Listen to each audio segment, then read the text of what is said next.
Welcome to another episode of the 100% podcast with me, your host, Harry Purdy. Today, I'm joined by a new guest of the show.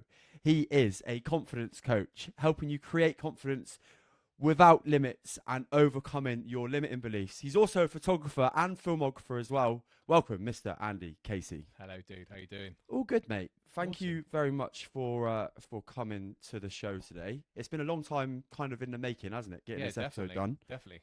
I Is think it? we first talked about this about a year ago, actually. I think we did, mate. And but you've made the short well, I say short trip. It's a cross border trip to Somerset to HPHQ. Yeah, man. Is it good to be here? Yeah, good. It's good. Last time I was here, actually, I was actually playing a gig at Yeovil Football Club, which I'm sure you're probably familiar with. Very familiar with, and have had a few of the players on the show over recent times as well. Wicked. Mate, I want to go straight in if that's okay. Excellent. Illimitable. Yeah. Tell me about illimitable and what it means to you. For me, when I set up my coaching business, I was looking for a name that had meaning.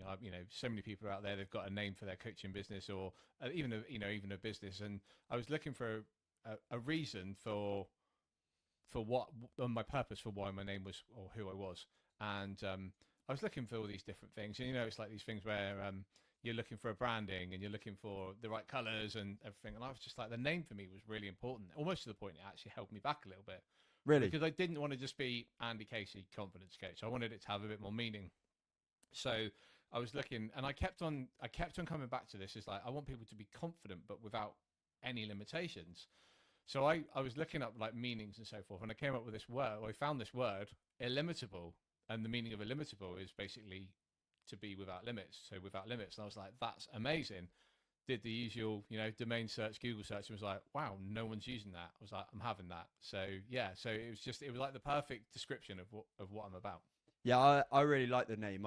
I like it for two reasons. One, it's a word that I'd never heard of before. I found Sounds made up, right? Yeah, but also it's really effective in regards to the point that you're trying to make from it.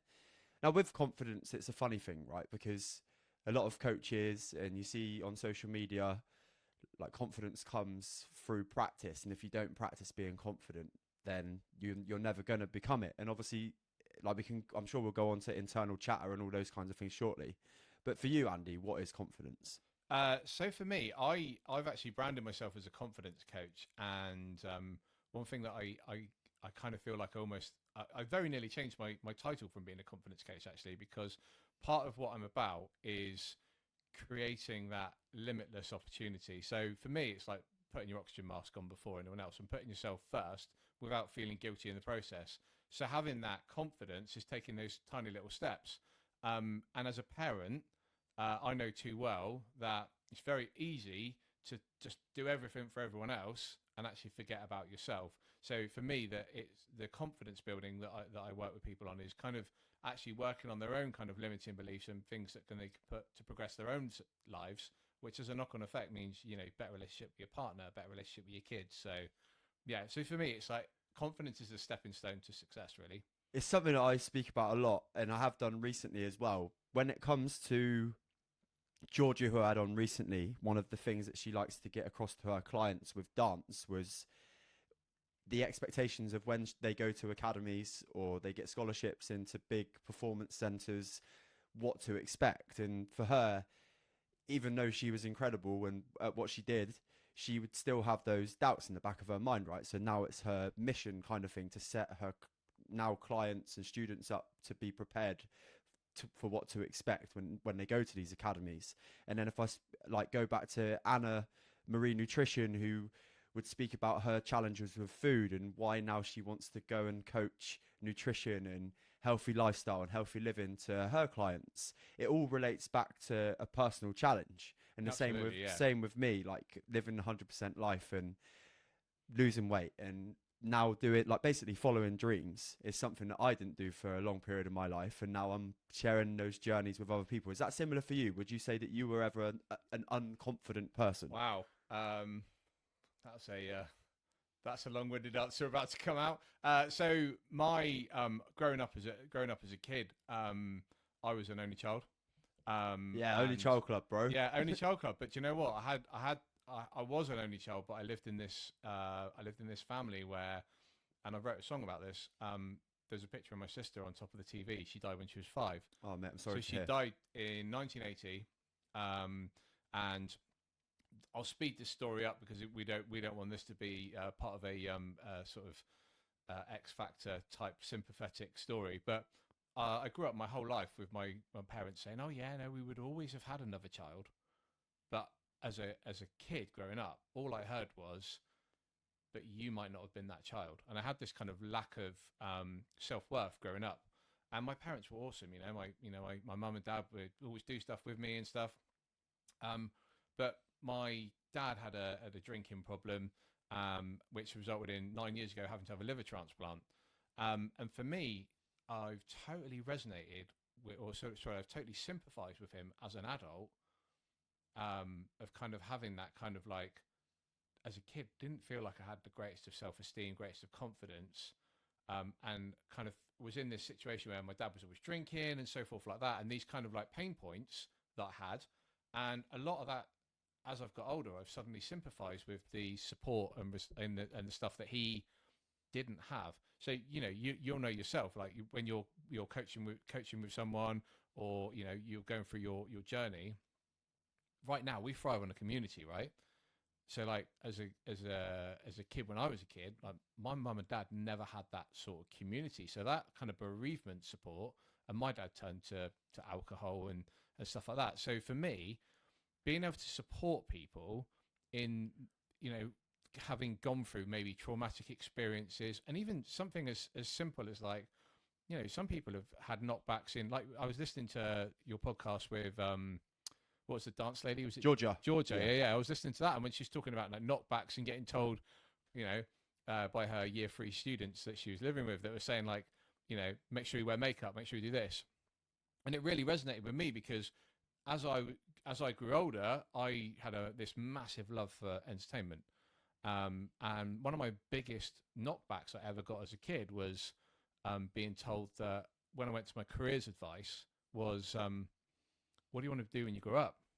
Which I hate that sentence because I don't know about you, Harry, but I'm not grown up and I'm 42. You know what? That was one of my questions for today, but we'll come on to Oh, that. really? Yeah, What do yeah, I yeah. want to do when I grow up? No, it was no. We'll come on to Come that on to that shortly. later. Yeah. I'm gonna have to put So that note basically, down. I walked into this careers advice meeting, and the lady said, I remember it as if it was yesterday, and she said, "Oh, what do you want to do when you leave school?" And I said, "Oh, I want to go to Windsor Circus School." So what do you really want to do? I was like, "No, seriously, I want to go to Windsor Circus School. I've been buying the Stage magazine in W.H. Smith's in Barnstable. I've been there. I've looked at this. I've applied for the application form. I've got all the prospectus at home. I want to be a clown, like 100%. Want to be a clown." And like even you were like, you smirked because it's like it sounds like a silly thing to say, right? Yeah. And I remember to this day, she said, "What else would you want to do? You quite enjoy your photography, don't you?" And at the time, I used to love photography, and yeah, basically, I kind of was like, yeah. She said, "Well, what about for college then? Do you want to apply for a photography course?" And I was like, "Yeah, all right then." That was like the death of my course, because it was like it almost has got completely slammed on what I wanted to be as growing up. At that time I was actually running a juggling club. I was like 14, 15 years old. I had like 20, 30 people come into my juggling club for like, I don't know, £1 a week or whatever it used to be. I used to ride unicycles that are like 6 foot high. No way. Absolutely loved it. But for me, that was a big part of my journey that I was like, bang. And then like years later, like, I ended up getting a record deal with a band that I was playing with. And with like that whole, like we were just talking about, the lady that was on the other podcast was like, getting rejected was something that we got used to really quickly. And, it's things that like, if we'd have carried on and kept on fighting, do you know what? I might be in a completely different world today, but sometimes these rejections have actually made us grow stronger, but in different areas. And I just love that, kind of seeking different opportunities and stuff. So it's pretty, yeah. So for me, like, there's a lot of like rejection and stuff like that that's kind of happened in my past that have kind of definitely helped me kind of grow to, I suppose, the person I am now. It is interesting, isn't it? And it's all about putting perspective and changing your perspective from the situations that has happened to you over the like your life. And of course, there's been some like real tragedy there Yeah, with absolutely. Yeah. your family, and obviously your dad not being very well over recent years as well. But on the flip side, like there's so many different tangents that I could take that story down. First one is like, isn't it crazy how our education system, even as far back as when you were at school, and I don't mean that in a rude way, you are a little bit older than me, is Right. a heartbreak is that even then there was this like motive that they wanted to channel you into a funnel Yeah. where it was what they wanted you to actually go on and be Yeah. when you're. I even remember, like, I know There wasn't a tick box for clown. Yeah. So she didn't give me the option. 100%. what I She didn't have a file there that said, "Oh, hold on, here's one for people that want to go to the circus." Like, Yeah. and really, I think that's why eventually we are seeing the rise of poor mental health in younger people, because I do feel there's some kind of element, and I've got to be careful, not blame on because the education system. I know many people that work in the education system. Yeah, They're yeah. incredible people, but what the processes that they have to follow for their students don't necessarily support students' long-term happiness as an No. individual person. And I don't think there's an, but even as far back as when you were there going through that system, it was the same. And it's like, if you was to go and in an education system now and say, I don't know, I want to be a pilot, or I want to be an astronaut, I think you'd get shot down and go, well, you're quite good at, I don't know, I don't even know. Like, let's just use photography for example. Yeah. They try and shove you down the easier route to follow rather than the one you're most passionate about. Interesting you say that. So you must know the comedian Rosie Jones. She's got cerebral palsy. Yes. Yeah. She's so funny. Absolutely love her. So she's got a book out. It's called I now I've said it. I forgot what the name is, but the main character is called Edie Eckhart. Now Edie Eckhart's got cerebral palsy, and in the start of the book, she's hilarious because she does the intro on the audio version, and she's like, basically, don't panic because I'm not going to read the whole book, otherwise it would take like 84 hours. Like, she's brilliant. I love the way she kind of plays fun on her own disability, but like in a like a positive way. And she said that when she was at school, that in her class, she went go around the class and like, what do you want to do when you grow up? And she was like, I always wanted to be a writer. And I said I wanted to be a writer, and part of what Edie wants to do in the book is Edie wants to be a writer and act and so forth. But like, she's like, all the boys were like, I want to be like racing car driver or an astronaut. And I don't know about you, I've never met an astronaut. No, I've never met an astronaut. But like, everyone, I was a kid, I swear everyone wanted to be an astronaut. Yeah, it's incredible, isn't it? Same as pilot as well, right? I think I know one. Yeah. Same. Like, Yeah. Yeah, real interesting tangent. Have you seen the real Top Guns of the RAF on Channel 4 recently? No. I love it. Get on it, mate. It's such a good show. And like, these fellas are flying 9G Typhoon jets out of I can't think what the RAF base in Scotland is called, but it's like, just take you back to your childhood and those dreams of like flying a jet and scrambling out. I was actually in the Air Cadets when I was a kid, and that was going to be one of my other tangents. I was going to try and go in the RAF as a photographer. Wow! But just purely on the fact that you have to go through this process at the start. I was like, yeah, I'm not going through 2 years of being like just an RAF, serviceman. I want to be like, if I'm going in, I want to be a photographer, or I want to be this. Away. Yeah, taking photos of the red arrows and all those kind of things. Being upside down in a plane. Yeah, that'd be amazing. Yeah, insane. Definitely insane. And with that though, going all the way back to like the start of your journey and confidence and things like that, like you say about Rosie, the comedian, Rosie Jones. Yeah. She embraces her flaws. Absolutely. And that's a massive tick in the box of finding your own confidence, right? Yeah. Like one of our coaches that we've had in our life, he says like the loudness and stuff of him, Paul Mortis, is he would use. I nearly wore that T-shirt today, by the way. Oh mate, that would have been hilarious. T-shirt club, yeah. He embraces the fact that he likes being centre of attention and loud, and I think that's something that is the first person in my life, right, where I've always been like, Harry's the loud one. Harry likes being centre of attention, likes being the class clown, blah, blah, blah. All of those like tangents that, sorry, not tangents, not nicknames, but like things that people would call me. Totally, yeah. Going through my life. He's the first person ever that I saw embrace that tagline. Yeah. And it was just a complete like moment. Yeah. Where I was like, do you know what? even if I do like being center of attention and I do have a show with my initials as the Yeah, title of yeah. it, and I am loud, who fucking cares? Oh, Like, absolutely. and that I swear, like honestly, just accepting the fact that some people may see it as a weakness, but if you see it as a strength, Yeah, yeah, yeah. it can Absolutely. add a string to your bow. Is there something similar that you've had with your journey of like self-discovery and stuff that you're like you used to think of it as a weakness, but now you're thinking of it as a strength? Do you know what I used to actually? You know, I used to use what you're saying now. I used to use that as my strength. I used to be like, do you know what? I don't like being in this room, so I'm going to be the center of attention. So everyone's now looking at me. So like, I would be the party guy.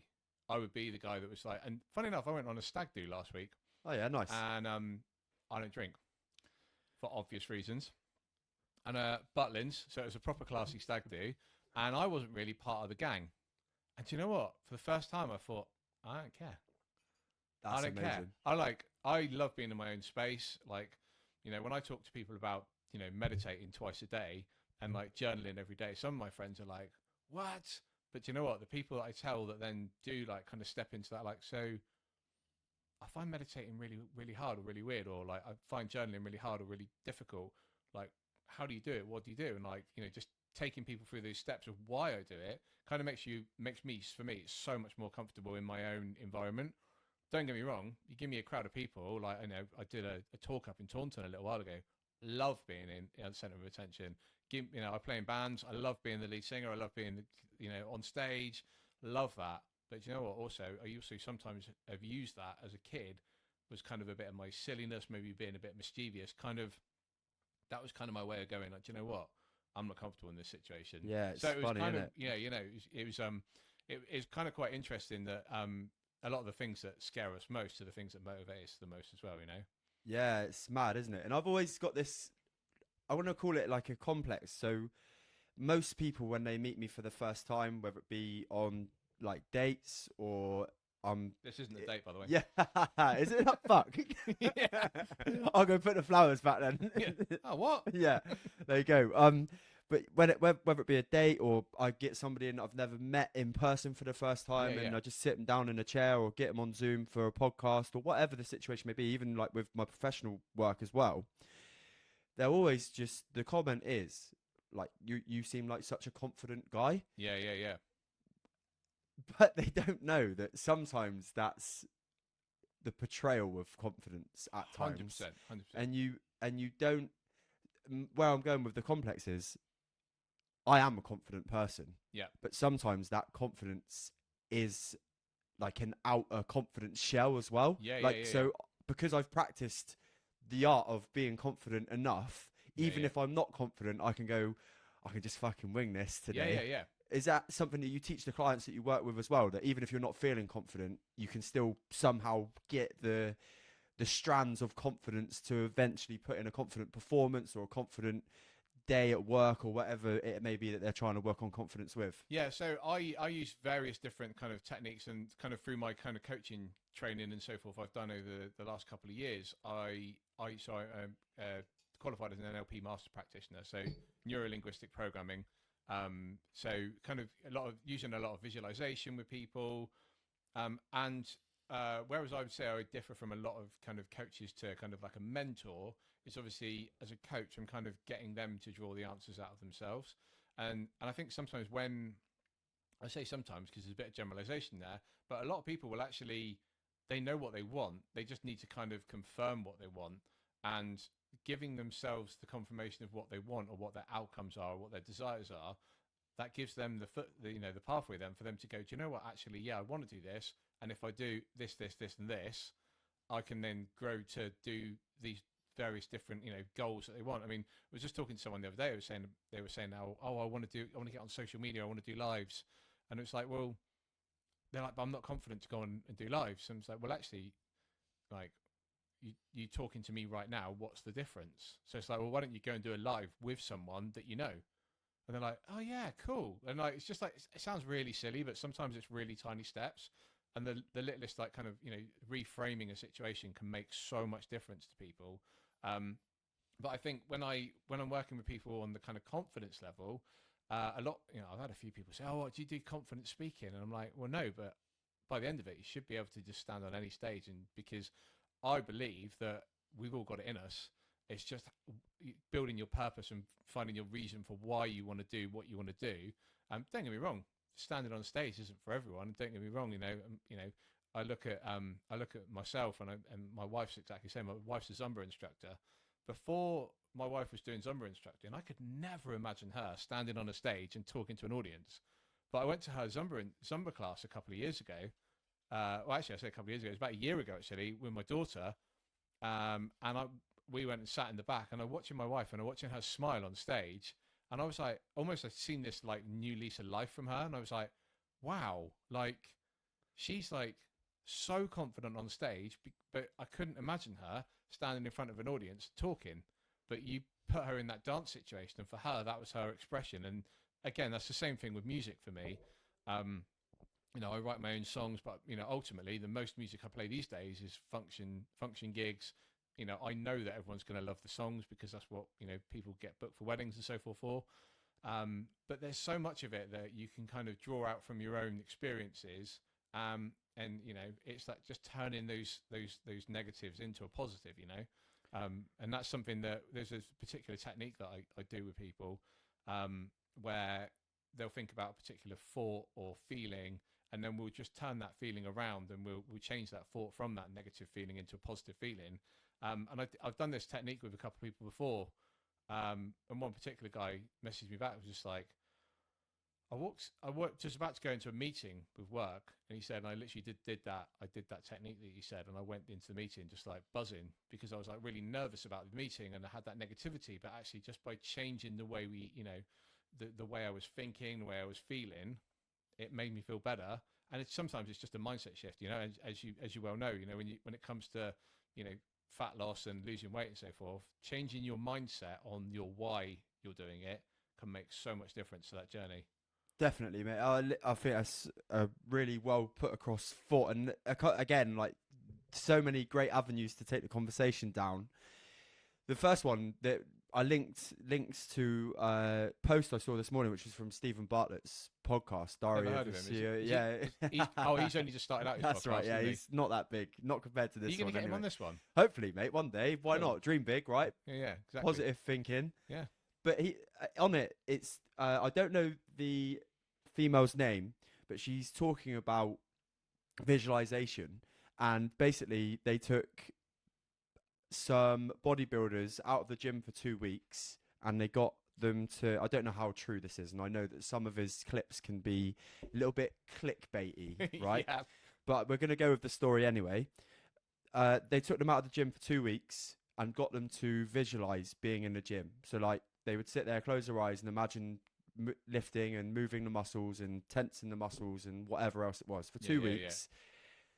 She said that within that 2 weeks, they had a 13% increase in muscle mass. I could quite believe it. You I can. genuinely can quite believe it, because just having that mindset shift of, and this is going to sound really silly because I've actually experienced something a bit similar myself. So in the lockdown, I was like, as you know, we were saying earlier on, so I've run a photography and video business for 16 years, set up kind of started my coaching journey of becoming a coach like 12 months ago. And I basically have not been able to train much in this last kind of couple of months. Ironically, through to an injury that we were both on that same event where my calf went a little bit crazy. Oh yeah. But yeah, so and when I am doing my meditation in the morning, quite a lot of my intentions I put about is like feeling healthier, feeling fitter. And this last 2 weeks, I've had 4 people, I think it is, that have just said to me like, "Wow, you're looking well, mate. You're bulking up." And I got on the scales the other day, and I wasn't trying anything. I genuinely haven't been to the gym, and I'm like, I've lost 5 kilos. Wow. And I'm like, hang on a minute, like, but I'm not saying that's because of maybe I've been making better health food choices, but a lot of that I truly believe is when you actually believe something, you can make it happen. And it's not to say that those bodybuilders weren't probably eating a little bit leaner those next couple of weeks, or do you know what I mean? It's so there's probably quite a lot in it, Yeah, and it really does link to, again, one of the lessons that I speak about on the podcast a lot, and we were taught very well within the coaching program that we're in, and it's just about the power of your language, right? Absolutely. So as I said to you earlier, even from when I was a kid, like I remember primary school, where the receptionist was always like, Harry's the one that, like, he'll be the, you want him to be the lead person in the stage show or whatever. And that just, I don't know where that came from. Like something as a child, something must have gone right in my programming for me to be okay with being up and in front of a stage of full of people, like a room full of people, and it's just always been the same since. So that means that automatically my language since I was a kid has gone, I'm actually quite a confident person. I'm all right in front of crowds. I can do public speaking, and I've got that interior narrative. However, you switch it round to somebody who's never done it and they haven't got the experience earlier. The interior narrative starts saying, I'm not good in front of I'm not good at public speaking. I'm an introvert. All of those kind of things. As soon as you start talking about yourself in that way, you're gonna get that next thing, aren't you? And then, sorry, mate. The final point as well is the reason I whacked on the keyboard a minute. I'd heard this statistic recently. I just wanted to bring it up whilst we're on the conversation of it with public speaking. You say everybody's got it in us. And the stat I've got here is that 77% of, this is the US population, so I imagine it's similar in the UK. Feel some form of anxiety or fear when public speaking. Isn't that mad? And exactly. And the funny thing is, like right now we're talking, right? So the fact is, it's we all know how to talk, we all know how to speak, we all know how to listen. But if you say like do that in front of like, so I'll give you an example. So as a musician, I can play in front of loads of people. If you said to me, "Oh mate, play us a song," I'll probably be able to play you a song, no problem, sing a little song. If we're at a party, there's 10 people in the room. He said, "Hey, Casey, sing us a song." I'd be like, my first thing would be like, "Fuck off, pay me." Because like my mind says I only do, I do a lot of it. Trust me, I don't play gigs for the money, because trust me, the money you earn on gigs isn't loads. And it's not great, is it?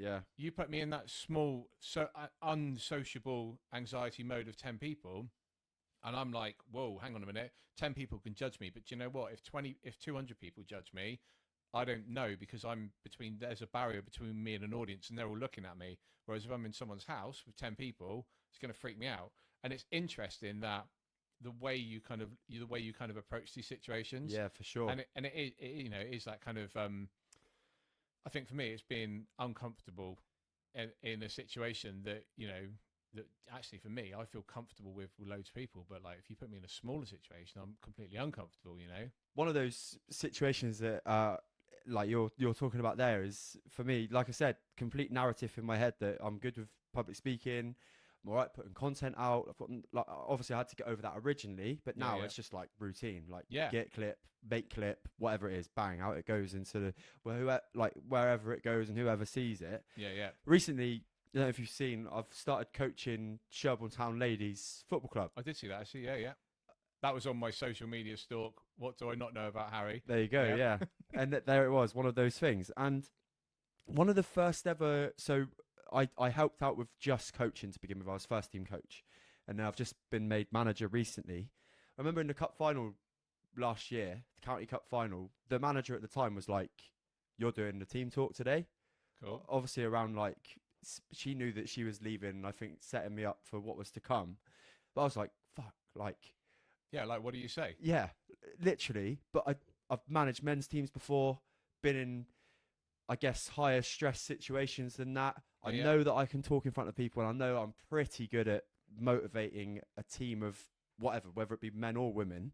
But at that moment, because it was a new crowd, and it was like you say, a changing room of 16, 17 people, I actually was nervous, mate. So how did you overcome it? Just did it. What, you know what I mean? It was just like, okay, plan 3 key things that you want to get across in this chat. Make sure you hit the nail on the head with them 3 things, and then whatever else comes. But I find like with nerves, it's fine. And I remember doing a talk at a trade union conference years ago. Completely being put on the spot about cutting a long story short, somebody knew that I was a coach, a football coach at the time. and it was about dealing with young people's mental health. Yep. So it very much linked into what I was doing and how football can help and all those kind of things. So it just did like a 5 minute chat on it, but it was a huge auditorium of, and that was like the biggest probably public speaking gig I'd done at the time. And even then, like you get a little bit of a shakes, but like you counteract that by putting your paper on something, so you don't have to hold it. Yeah, yeah. And then, but I do find like it's being to get confident, you have to be unconfident to find it. Totally. And that's exactly like I just said a minute ago. It's like being comfortable with the uncomfortable. You know, it's like that whole jumping out of a plane scenario, isn't it? It's like, you know, the first part of it is getting that the costume. Costume, I yeah, did I it. do. Bizarrely, I've actually done I've got a post about that this week about jumping out of a plane. But yeah, putting that that overall on, and you know, that silly hat, and you know, and then the guy behind you is just like in his shorts and t-shirt, and you're thinking, well, why have I got to wear this silly hat? And like, do you know what I mean? But that kind of fear that you get, but because you've also got someone with you, you know, someone who's going to pull your chute for you, you're kind of like, I'm going to be safe, you know? I mean, if you said to me, go and jump out of a plane now, I'd be buzzing to try it, but I'd still be like, oh, so which bit is it? Yeah. But I didn't ask him once how I pull the chute if he doesn't. Like, I'm sure they probably do tell you something like that, but like, and that's that thing in life, isn't it? It's kind of like knowing you've got that support network with you, you know, and I bet you anyone like the next time you did that team talk, I bet it was like easy. You didn't even question it, right? And now I look, so I've just done my fourth competitive game as manager, and I look like yesterday, and I look back at like how I was in the changing room yesterday, like marching around, like bigging people up, obviously. A Do you little have to bit. sit in a car seat like a game racing chair when you're watching the match, like the pros? Yeah, so I have got a bench, but I've got absolute like. You don't strike me as the kind of guy that's going to sit still and watch a football Honest to match. God, mate. Like I just can't stand sitting down, especially while the games. Because there's so many nerves going on, and like you've got a plan that you want them to follow, and it's just really difficult, mate. I love what you just said then. I can't stand sitting down. I'm like, what? You can't stand sitting down. You can't stand sitting down. Exactly. Isn't that a funny thing, hey? Yeah. Mate, when I did my research on you, as well, there was another relevant point I think is worth speaking to you God, about my today. hands just started sweating. Yeah, now. there you go. What research have I done on Andy Casey? No, but it's about one of the things in your pitch of what you provide for your clients going forward, and it's about nailing down why you feel unstuck and how to untangle that unstuckness, right? Yeah. Is that something as well that you've dealt with and you've had to do yourself to get to the place where you are now? Yeah, so this has happened to me even in the last kind of couple of years. So running my photography and video business, I was in a situation where I used to run part of that business was commercial, press, news, that kind of thing, and then the other half of it was like weddings.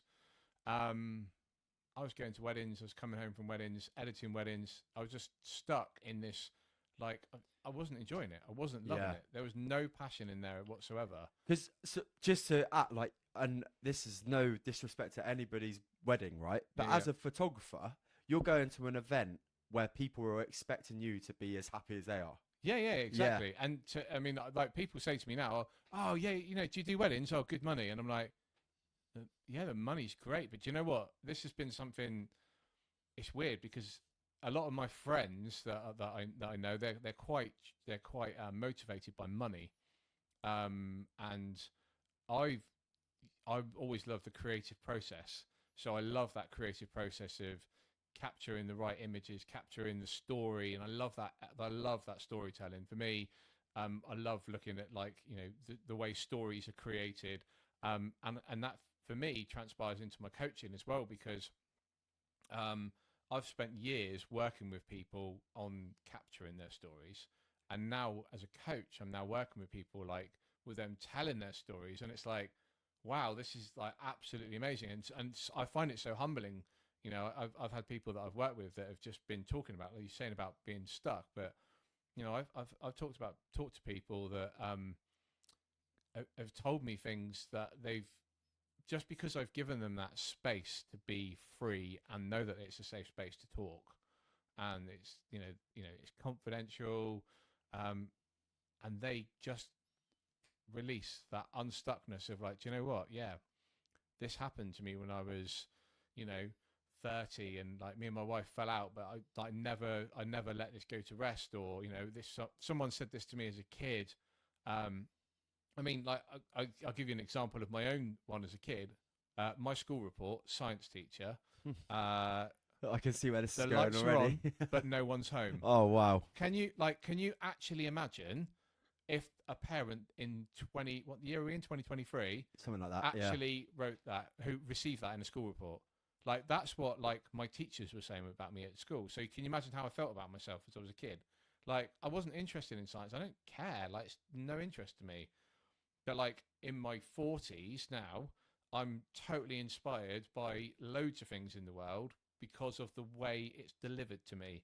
And I think when you are delivered something in a different way, and again, it's like giving, you know, when you look at that kind of giving people that space, actually knowing it's actually okay for you to release these limiting beliefs. And, you know, I've had someone who said to me about, which I'm not naming names, but like being told to stand up on his first day in secondary school and talk about or read from a book. What's the one thing that guy couldn't do? He had a bit of a stammer and he couldn't read very well. So in secondary school, he used to get this nickname, but that was engineered by his teacher. Wow. So like, there's a lot of this like kind of feeling of, again, like, you know, breaking free from that kind of feeling confident, even like just talking to people at work or talking to people around you. We all communicate. Sadly, most of us communicate now with our heads down.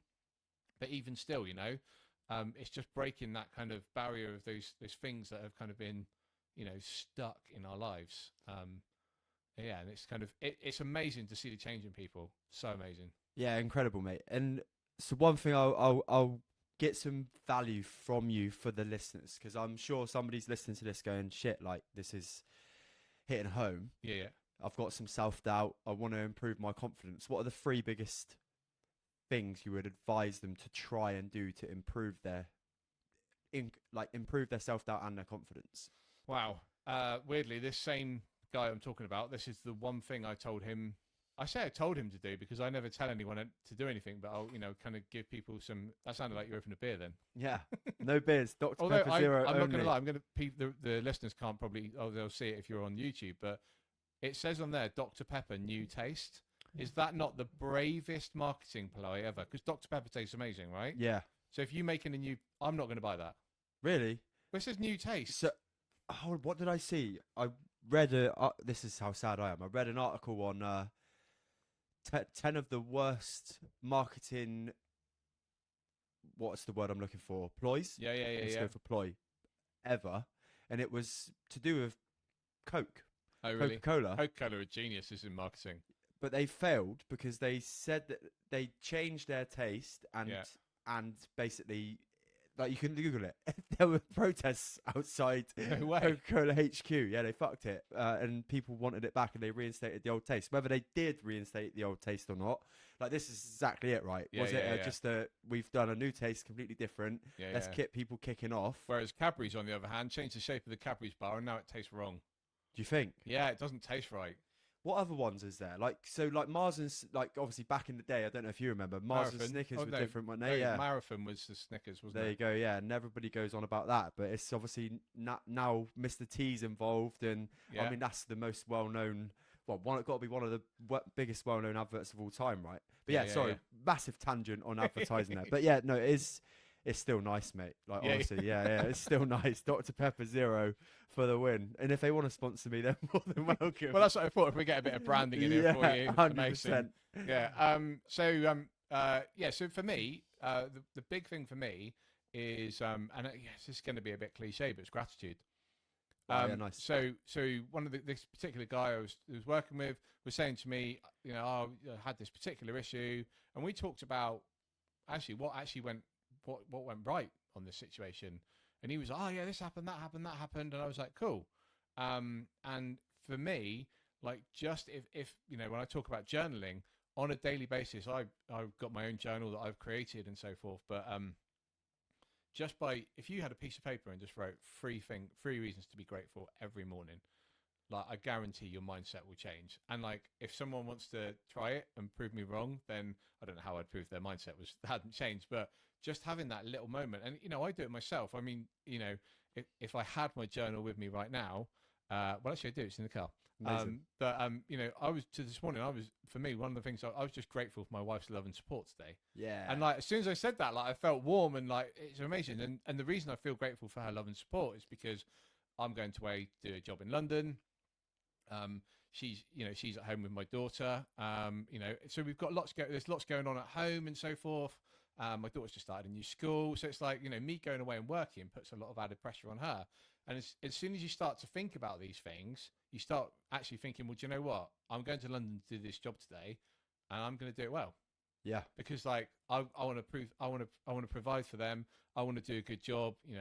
The client will be happy and so forth. So I think a lot of these, a lot of things for me, just on the simplest terms of kind of, one of the first things I'd say to people would be like, just right reasons to be grateful, because we spend a lot of time in a world where we're surrounded by things that that we just get, and I changed the way I do my meditation recently. So I'm sure you've done some meditation before, I think, right? For sure, man. Yeah. So when you do a meditation, you get told to breathe in, right? So inhale through nose, exhale, right?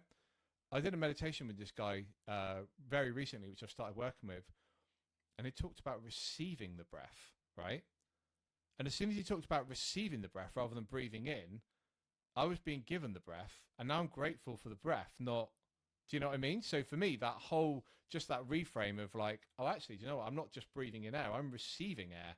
This is actually like a real positive. So for me, it was like little things like that and little mindset shifts of kind of the way you feel grateful for things, just kind of really does. I mean, honestly, I'm like, even now I'm just like, oh yeah, cool. Like I'll do a meditation like this evening.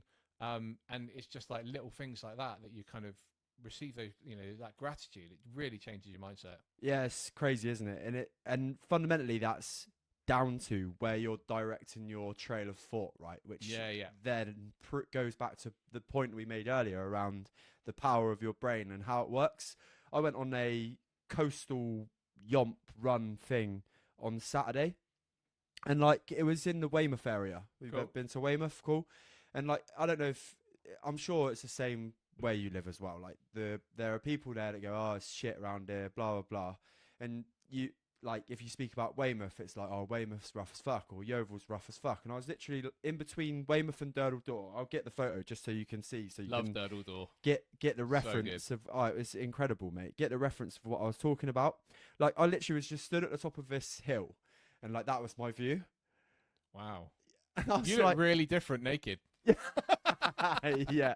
Quick, show the camera the picture. Yeah. Just to clarify, it wasn't me naked. But I was like stood there. I was like descending down, ready for this horrendous incline on the other side. But I was like, it just proved the point of I was looking at this area in the UK, which, depending on who you talk to, gets such a negative opinion given to it sometimes, especially this area, and especially like local people speak about local people speak about the local area negatively. It's like high right? six, isn't it? Instead of high five, it's that kind of like localism. Kind of, yeah. And I stood there and I was like, isn't it funny that just where you put your attention, and if you look in the wrong places, of course you're going to get negativity. Oh, and I know, like, I'm doing this practice for this ultra, and I'm doing this coastal route for a purpose as well. But just take yourself outside of your usual circle, somewhere where you want to go, and put your attention on something that you want it to be on. Be grateful for whatever that may be, and you'll soon get that switch.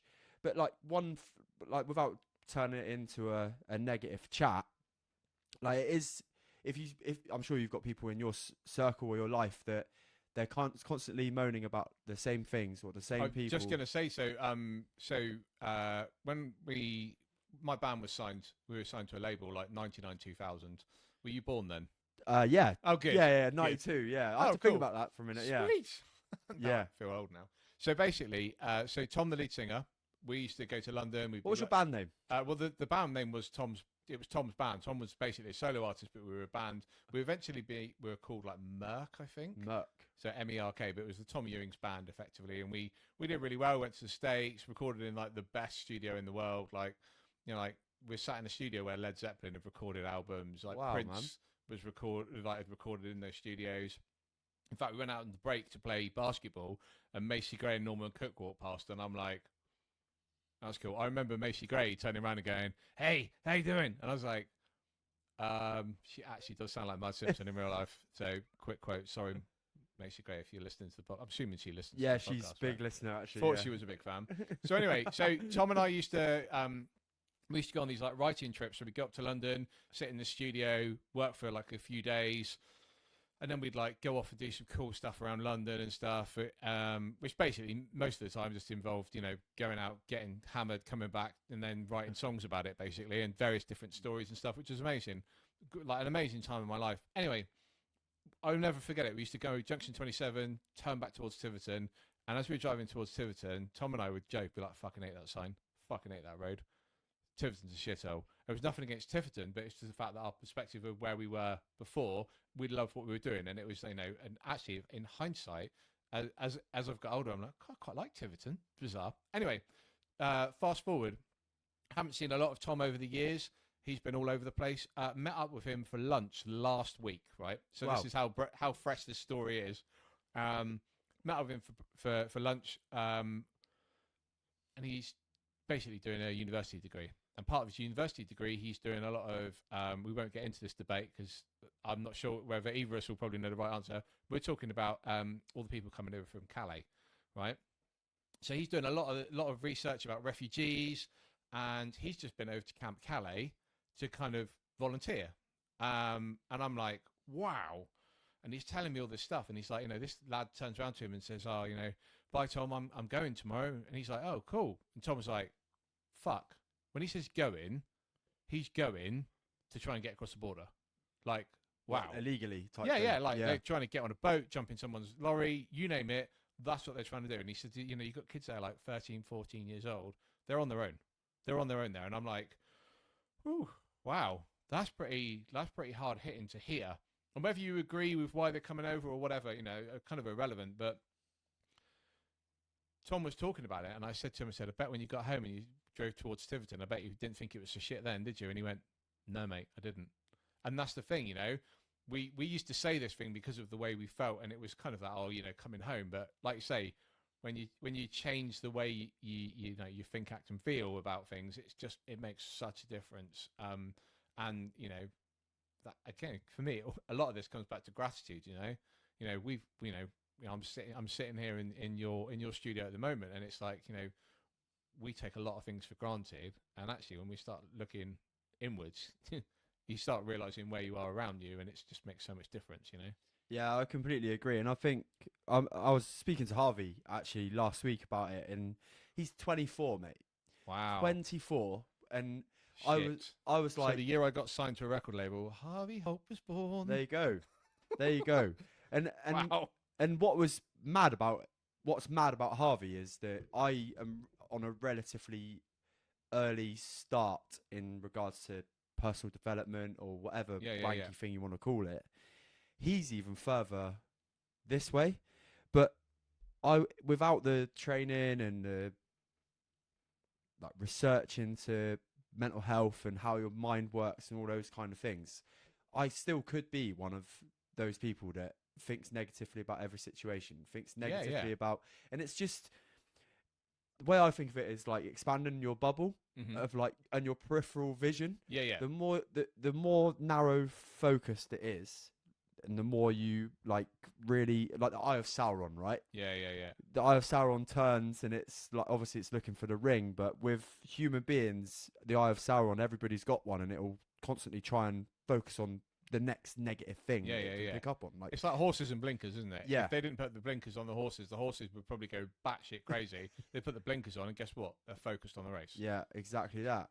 And it's about trying to remove that Eye of Sauron thinking and watching and making it bigger and looking across like Middle Earth or Planet Earth, whatever you want to call it, as a wider perspective. Because even though the War of the Rings was going on. There's some incredible. This is a mad tangent, by the way. Incredible things to look at and incredible things going on in Middle Earth at the time, and it's the same with here as well. If you look in the right places and you put your attention on the right things, Yeah. your negative, like, and it is tough and it does take practice. Again, as we're very aware, but if you're prepared to, if you really are like fighting that inner self doubt, or you're constantly feeling unsatisfied and unhappy, if you just focus on things that make you happy more, Yeah. Yeah. and try not to get caught into your daily routine that's been created for you Yeah, almost subconsciously, right? Because like most of us are programmed to live a life subconsciously, right? We're going to do this because we're kind of expected to. Well, actually, hold on, just take a minute there. That action you're about to take, be mindful about it. Is that really what you want to do at this very moment? Yeah, Do you yeah. want to press play on that next episode on Netflix? Is getting some proper shit from me recently. Sorry, Netflix. They've just released a program called Who Killed Jill Dando. Really? Do we need to watch that? Yeah, well, Like, but if you haven't solved that crime by now, like, probably why not, what best do you left. want my help for? Yeah, exactly, and that's the point, right? Like, and like I don't know what other example. If it's about pressing the button on delivery, if it's about pushing your snooze button, whatever that decision is at that time that is subconsciously wired into you at the moment, give yourself 10 seconds to think. Like, will Harry now be thankful for this decision Yeah, yeah, yeah. in a week's time, or even in 8 hours time, or will he be disappointed and will he have wish I chose something different? Yeah, yeah. If we just do that a little bit more, it's amazing how much it can make us feel better, and that habit of doing the more positive thing for us will slowly start to get wired in instead of the negative thing. So number 2 on my list of 3. Go on, bro. So I just remembered the other one. So there's a phrase that I picked up a few years ago at a funeral of all places, right? Wow. I'll give you a really brief, quick story. I went to a funeral. I was asked to film the funeral. I've done Slightly different to a wedding. Slightly different to a wedding.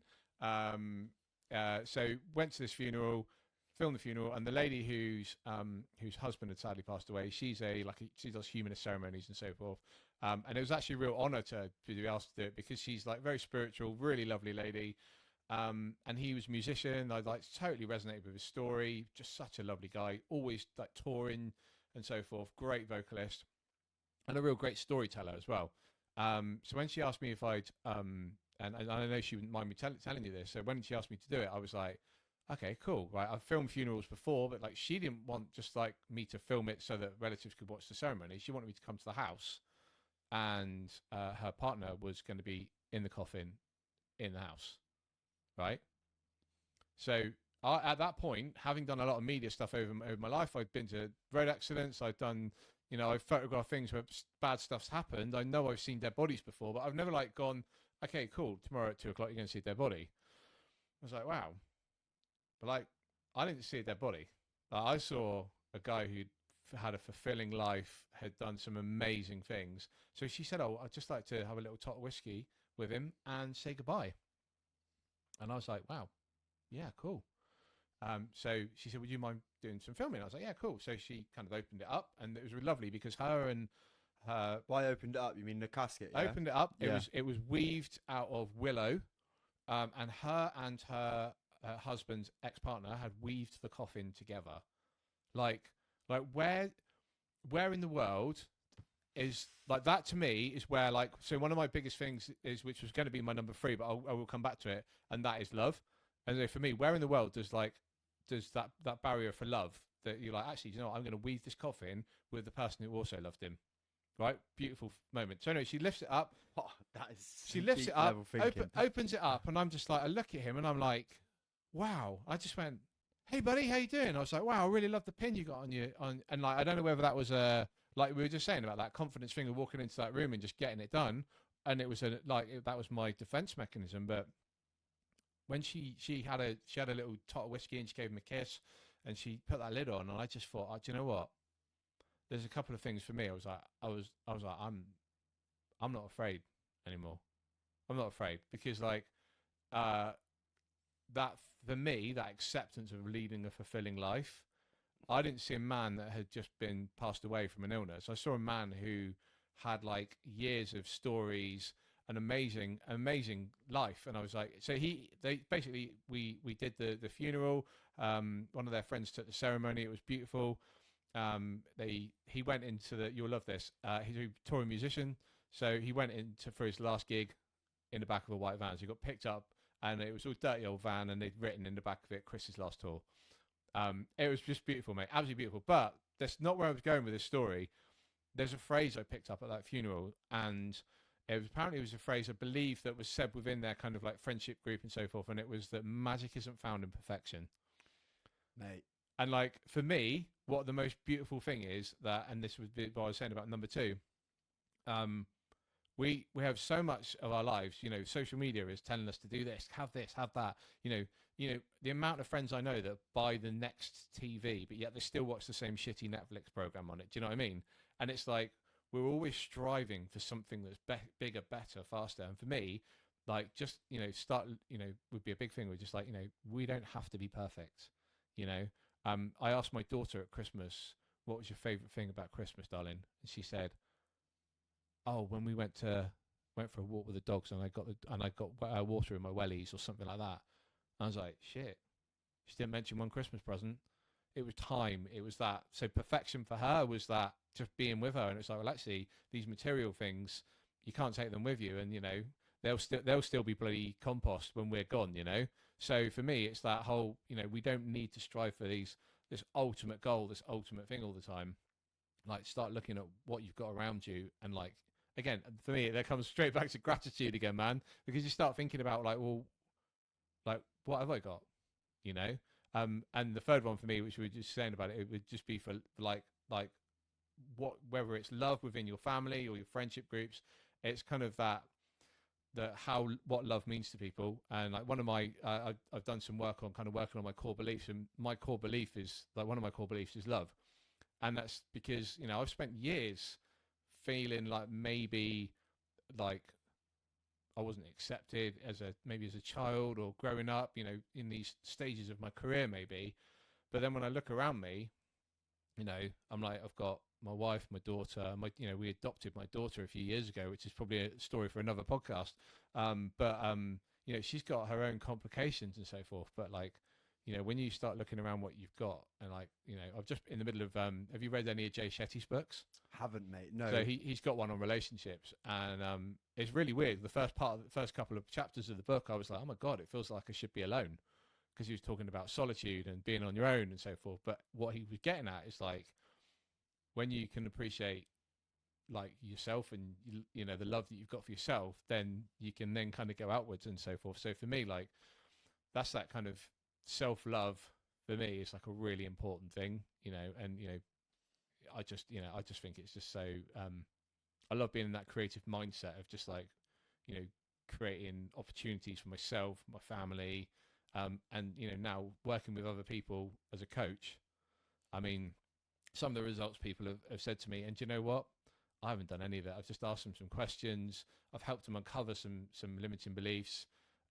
Some people are like, wow, I've just like, bang, this hurdle has just been, this gateway in front of me has just been lifted, and now they're, running around doing exactly what they wanted to do. But do you know what? They're still getting everything they were doing done as well, Mate, some incredible stuff there. On the subject of love, it's really triggered a thing that's just been on in my brain recently, and there was a clip of Tottenham Hotspur's manager Ange Postecoglou. Say that twice. Yeah, right. After a few too many Dr. Peppers. Basically, the clip was he was doing a question and answer on a stage, and the guy who's hosting the question and answer is basically wrapping it up. And Ange, the manager, stops him and goes, "No, we're not. There's a young man there who's got a question still to ask." And the fella he's got Down syndrome, he's obviously got learning difficulties. Yeah. And Ange specifically stops him ending the show because he wants this guy to be heard. Amazing. And the question was asked, and he answered it, and it's fantastic. And where I'm going with this is that this story is amazing, and it's a real show of humanism in a sport that sometimes you forget that these people are humans. Yeah, yeah. And also, Ange's taken the time to just, like, this individual has waited the whole time for his question to be asked. And it wasn't the best question in the world, but he was still given the time to be asked it. But it got blown out of proportion. Like, look what Andrew's done. He's done this thing. And I was like, yeah, but you know what? It's amazing what he's done. He's given this lad time. But we're in a stage of human history now where just the general act of kindness and general humanism is made out to be this huge thing. Yeah. And if you're inspired by that as a person, try and do something like that. Yeah. Yourself definitely. a week to somebody. Make somebody's day that may not be expecting you to make their day. So in my own journal, I've written. I've written my own journal. Basically, I've used various different journals over the years. I've done, as you know, Paul Mort's journal. I've used Brendan Vichala's journal, and the one thing that I wanted for that was a bit more like kindness. And that's not a disrespect to any of their journals, because I think they're, absolutely incredible what these other journals have done. There was one that I did a few years ago. It was like a yellow journal, and for me it was like, I was a bit like, oh, it's a bit airy fairy for me. It wasn't my journal, wasn't the right questioning. But for me, it was how can I share kindness today? And that's one of the questions in my journal. And the reason I put that is because it is like, how can I positively impact someone? But it's like, how can I share kindness? I've got so many people around me who I can, share love, share gratitude. And a lot of people in the world now, and I'm saying this very generalized, which is very bad of me, but a lot of people are about like, what's in it for me? It's 100%. Always what's in it for me. And like, if we just change that mindset to like, what's in it for them, as in like, what can we give to them? That to me is just like I say, and it for that social media probably went, oh wow, look at him, but actually probably that little lad has just had that one question answered, which has actually probably blown his mind, and he's like, wow, amazing. So yeah, I love that. But like you say, I totally know what you mean. It's like, if I'm not taking anything away from the act, because the act, like, to see that in the industry that he's in is incredible, and like I said, it just brings everything. But do you know what? If they hadn't shouted about it, no one would have known about it, but that lad would have still felt the same. Mate, that's such a great point. It's such a great point. Yeah. But then if there's a positive impact on that makes everyone else go, yeah, do you know what? Wow, yeah, what a good guy. And then someone who's a public speaker then turns around and says, oh yeah, there's a lad at the front there who answers a question. There's a guy, and I know the Tony Robbins. I don't know if you've ever seen the Tony Robbins documentary on Netflix. I haven't, mate. There's a lad on there who's like, he gets really upset, and like you're genuinely watching this going like, wow, this guy's a vulnerable guy. But like, do you know what? I'm going to share this experience with you. So when I was working with Paul, you've probably been on his massive action days, right? Yeah, right, man. Yeah. So we did this. Paul's great at this. He'll stick you in a cave, make you feel like shit, and then he'll spin you around, and you walk out of the room thinking, "Fuck me, did I just take acid?" Yeah. Like honestly, like just he's got a great way of like changing you the way you kind of feeling. So we did this thing on the Massive Action Day when I worked with Paul. The first time I'd ever been up to South Shields. Write 10 things that like you're disappointed in the quarter. I'd written these 10 things that were disappointed in the quarter, and there were things like not spent enough time with my wife, not spent enough time with my daughter. There was something else, I can't think what it was. And then it was like we were given 10 minutes to write 20 positives from the quarter, right?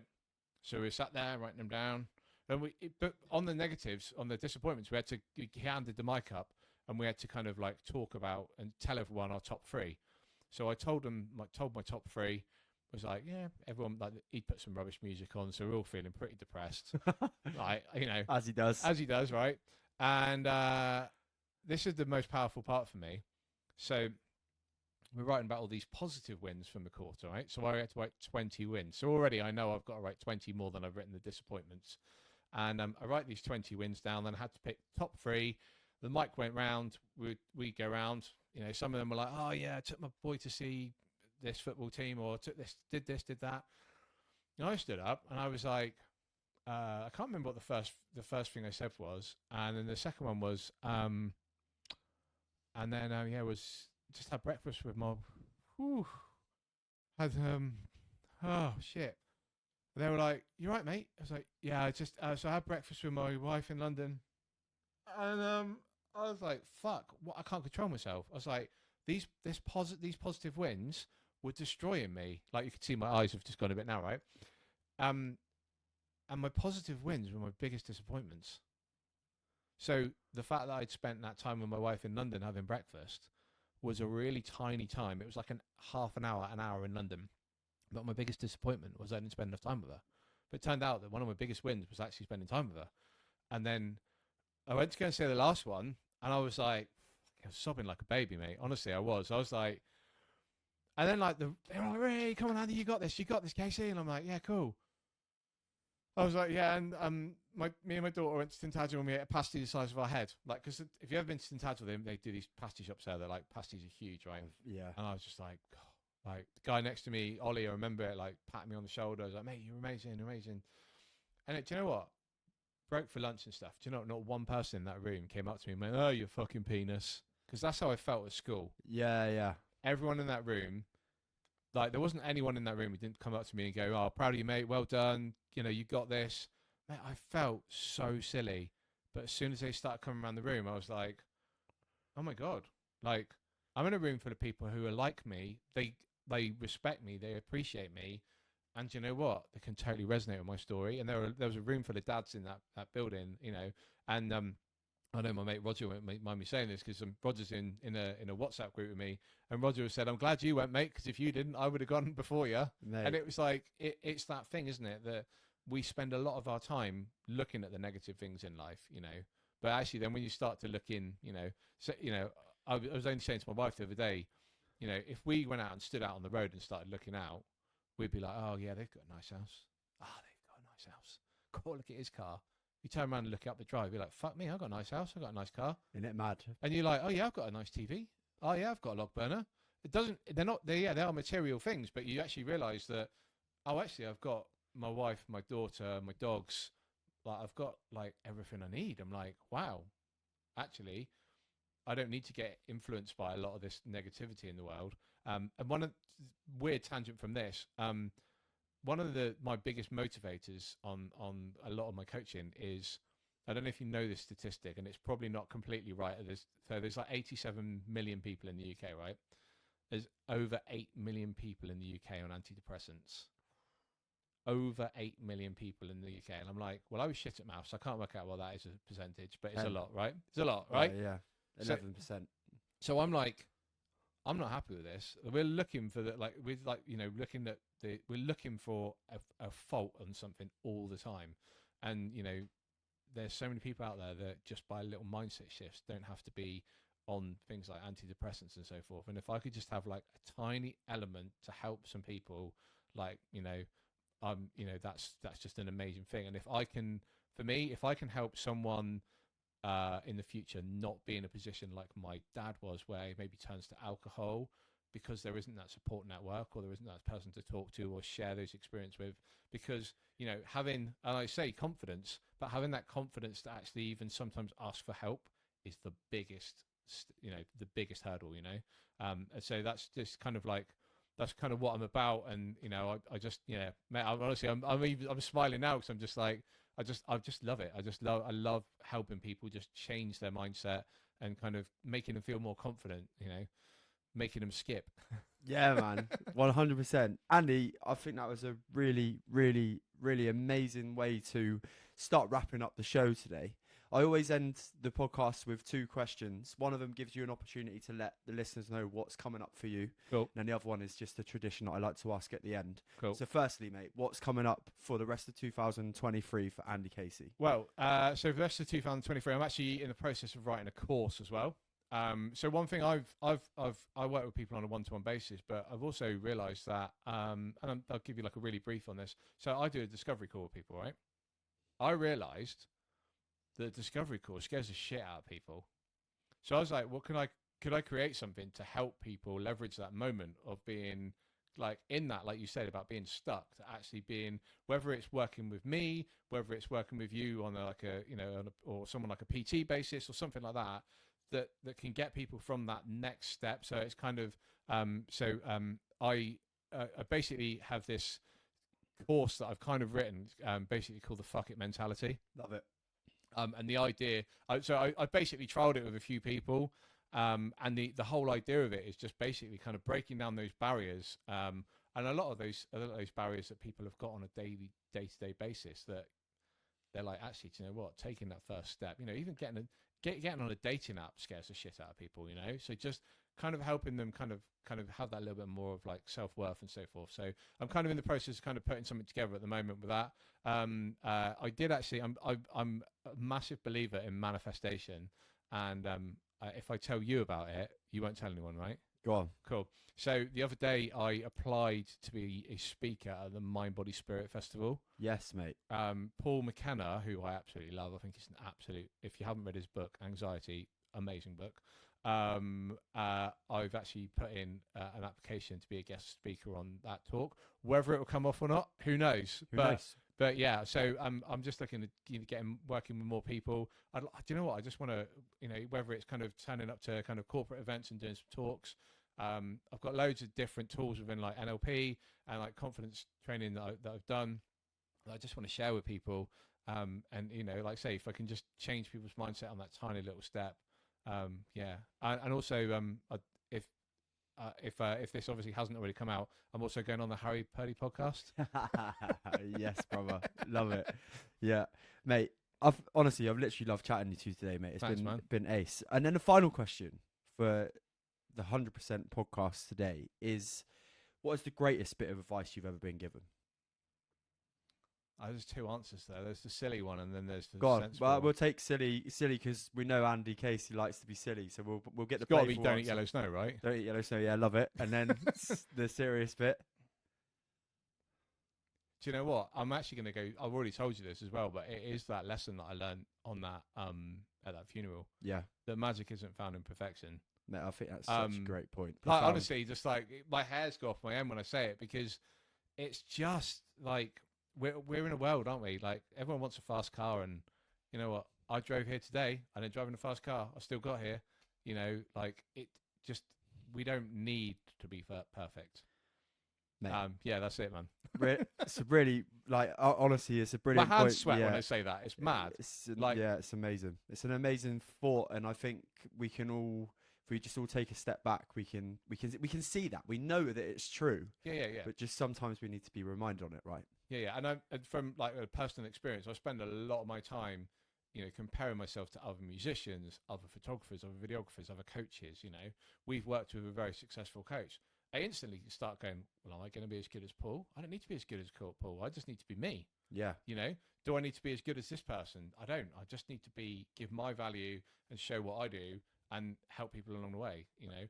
I don't need to be, a multi-millionaire. If I am in the process, well, hey, wicked. But I don't know what I'll spend the money on. I think honestly, like I think it's been great to get to know you better, and I think just wrapping things up, mate. I feel like we have very similar outlooks on what we want to give to others. I completely agree with you on the whole depression thing. If we can just change a small percentage of that number to a positive, then great. And obviously with me as well, it's on the people that struggle with weight loss as well. But Andy, mate, where can people come and find you if they want to come and find you on social media? So on Instagram, I'm Andy Casey UK on Instagram. Same on Facebook as well. But also my website is illimitable.co.uk. Yes, it is, which brother. is really, really hard to spell. Why I created the name Illimitable, I have no idea. You'll find it. You'll find it. Illimitable.co.uk. So it's illimitable.co.uk. Mate, honestly, like I said it, I'll say it again. It's been really nice to get to know you on a personal level and find out more about your story today. If the listeners have enjoyed today's episode, please go over to Apple Podcasts and Spotify and drop a 5-star review. And if you are watching on YouTube, hello, please click the subscribe and like button below to make sure that you don't miss a new episode every Friday. I'll see you very, very soon. Take care.